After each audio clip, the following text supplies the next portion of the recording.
बुखार के जो झटके होते हैं वो 6 महीनों से लेके 5 साल तक के बच्चों में देखा जाता है, और बुखार उसमें बहुत अहम है कि बच्चे को जो है 101, 102 या उससे भी ज़्यादा बुखार हो। और पेरेंट्स जो हमारे पास आते हैं कि डॉक्टर साहब जो है ना बुखार के झटके आ रहे हैं, खुदा न खास्ता दोबारा अगर बुखार के झटके आए तो हम क्या करेंगे, ये मिर्गी तो नहीं है।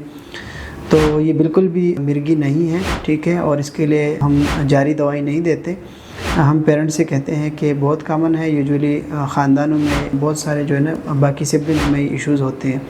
अच्छा, इसमें अहम चीज़ ये है कि अगर 1 साल पे या 1.5 साल पे पहला झटका पड़ता है तो फिर उसमें गैप आ जाता है, जैसे दूसरा झटका 2 साल के बाद, तीसरा झटका 3 साल के बाद।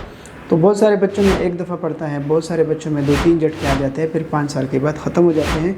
दिमाग को कोई भी इससे नुकसान नहीं होता और इसके लिए भी कोई जारी दवाई की ज़रूरत नहीं है। इसमें हम यूजुअली कोई टेस्ट वगैरह नहीं करते, ये क्लिनिकल डायग्नोसिस होता है।